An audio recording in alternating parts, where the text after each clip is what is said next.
সালাউদ্দিন সাহেবকে প্রশ্ন করলে আবার কখন নোটিশ দেওয়ার কথা বলে ফেলেন, তো সেই বিষয়টা নিয়ে সবসময় আমরা একটু সংকোচে থাকি। সেখানে মাননীয় স্বরাষ্ট্রমন্ত্রী যখন সংসদে এসেছেন 1991 সালে, আর আমি জন্ম হয়েছি 1998 সালে, তো সেই জায়গাতে যদি মানে আমরা যে সময় এমপি হয়েছি তার চাইতেও আরো 8-10 বছর পরে জন্ম নেওয়াটা সৌভাগ্যের বিষয়।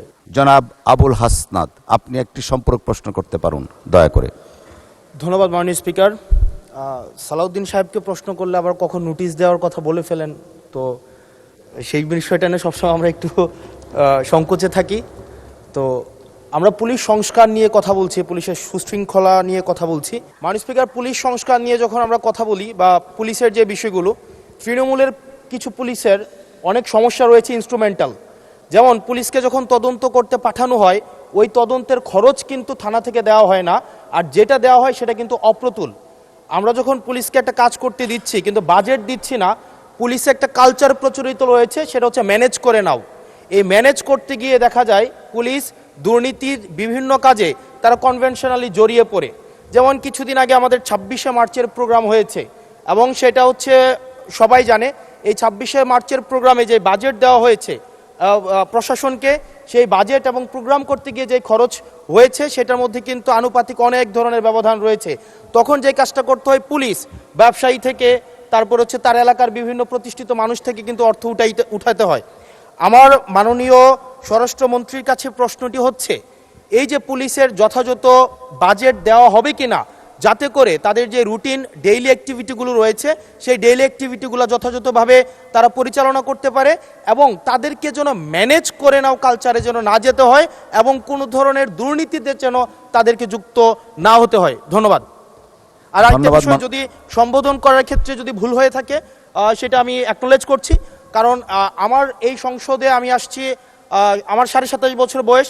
সেখানে মাননীয় স্বরাষ্ট্রমন্ত্রী যখন সংসদে এসেছেন 1991 সালে, আর আমি জন্ম হয়েছি 1998 সালে, তো সেই জায়গাতে যদি কনভেনশনাল যে ভুল আছে আমরা সেগুলো সংশোধন করতেও রাজি। আমাদের যখনই আমাদেরকে নোটিশ করবেন আমরা সেটাকে সংশোধন করে নেব। ধন্যবাদ। ধন্যবাদ মাননীয় সদস্য, we are learning every day. ধন্যবাদ মাননীয় মন্ত্রী। মাননীয় স্পিকার, আপনাকে ধন্যবাদ। এটাই হচ্ছে পার্লামেন্টারি কালচার। আমি বয়স যাই হোক, মাননীয় সংসদ সদস্য হিসাবে আমাকে অ্যাড্রেস করতে হবে যে সদস্য প্রশ্নটি উত্থাপন করেছেন। আর্লি এই যে পার্লামেন্টে আসাটা একটা সৌভাগ্যের বিষয়। আমরা সবারই উজ্জ্বল ভবিষ্যৎ কামনা করি। যেই মানে আমরা যে সময় এমপি হয়েছি তার চাইতেও আরো 8-10 বছর পরে জন্ম নেওয়াটা সৌভাগ্যের বিষয়, কারণ তার আগে সামরিক শাসনের সময় ছিল। যে প্রশ্নটা মাননীয় সদস্য উত্থাপন করেছেন, বাজেটের মন্ত্রী তো আমার পাশে আছে।